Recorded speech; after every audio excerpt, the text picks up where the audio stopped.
తాకట్లో ఉన్న మీ బంగారాన్ని విడిపించి ఆ రోజు ఆన్లైన్ రేటుకి కొంటాం. Sharma gold company. నమస్కారం, సుమన్ టీవీకి స్వాగతం.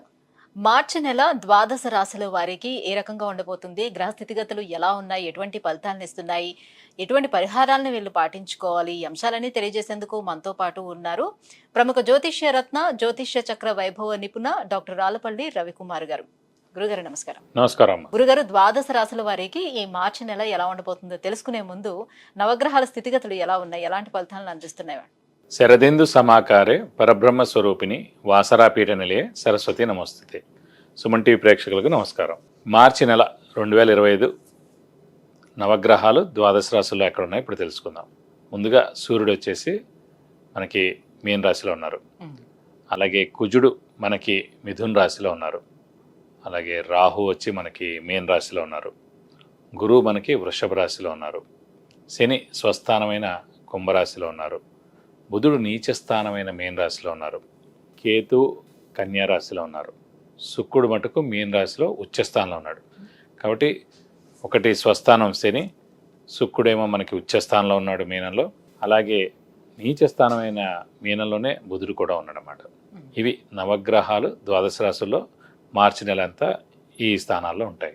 గురుగారు, ఇక మకర రాశి వారికి ఈ మార్చి నెలలో ఎలా ఉండబోతుంది? మకర రాశి అనగానే మనకి ఉత్తరాషాఢ 2, 3, 4 పాదాలు, శ్రవణం 1, 2, 3, 4 పాదాలు, ధనిష్ట 1, 2 పాదాలు, ఈ నక్షత్రాల సమూహంతో మనకి మకర రాశిలోకి వస్తుంది. మకర రాశి వారికి మటుకు అత్యద్భుతంగా ఉందని చెప్పుకోవాలి. ఎందుకంటే ముఖ్యంగా పంచమ దశమాధిపతి యోగకారకుడు, అదృష్టకారకుడు, లక్ ఫేవర్ చేసే గ్రహమైన శుక్రుడు ఉచ్చలో ఉండడం, అలాగే పంచమ స్థానంలో గురువు 100% ఎక్సలెంట్గా బలంగా ఉండడం, అలాగే వెళ్ళిపోతూ ఏలినాటి శని మనకి మార్చి 31తో వెళ్ళిపోతాం కాబట్టి ఏలినాటి శని కూడా ఈ నెలతో వెళ్ళిపోతుంది. కాబట్టి వెళ్ళిపోతూ ఖచ్చితంగా మేలు చేస్తాడు.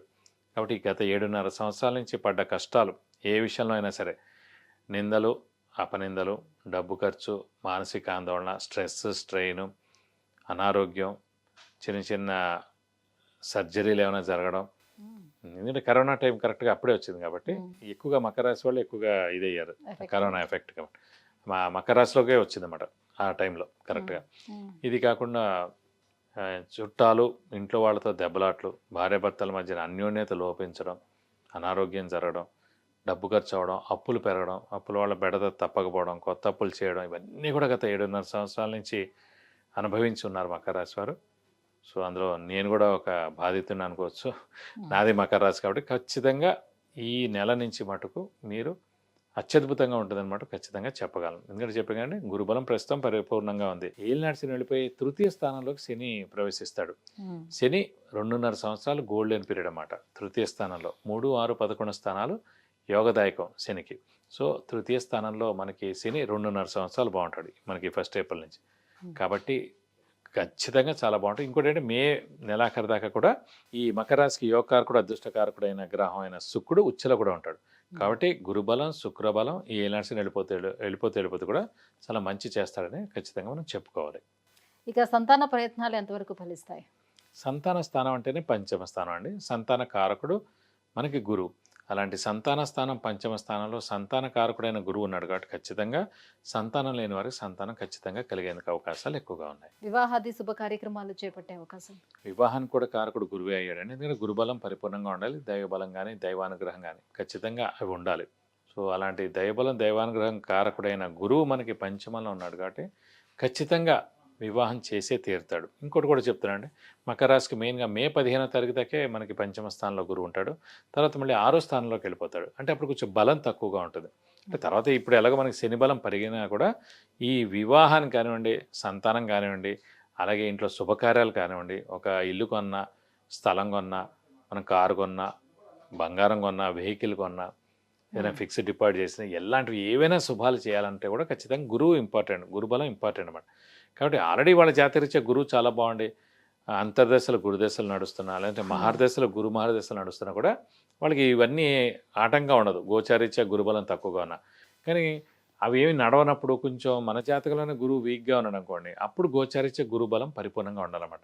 ఇప్పుడు మకర రాశికి మే 15 తర్వాత కొంచెం గురుబలం తగ్గుతుంది కాబట్టి ఈ లోపలనే మీరు ఏదైనా సరే వివాహం కానివ్వండి, సంతానం కానివ్వండి, గృహం కానీ, వాహనం కానివ్వండి, సో ఏదైనా బంగారం కొన, ఏదైనా సరే మే 15 లోపలనే మీరు గట్టిగా మానవ ప్రయత్నం మీరు చేస్తే కనుక ఖచ్చితంగా ఇవన్నీ జరిగేందుకు అవకాశాలు ఎక్కువ. శని కూడా మరి మార్చి 30 తర్వాత చేంజ్ అవుతున్నారు కదా, తృతీయ స్థానానికి వస్తారు ఇప్పుడు ఏంటంటే ప్రస్తుతం మనకి సెకండ్ హౌస్లో ఉన్నాడు. ద్వితీయ సో స్థానం. తృతీయ స్థానంలోకి వెళ్తాడు. తృతీయం చెప్పండి 3, 6, 11 స్థానాలు చాలా యోగదాయకంగా ఉంటుంది. 3వ స్థానంలోకి వచ్చిన తర్వాత 2.5 సంవత్సరాలు అక్కడ ఉంటాడు.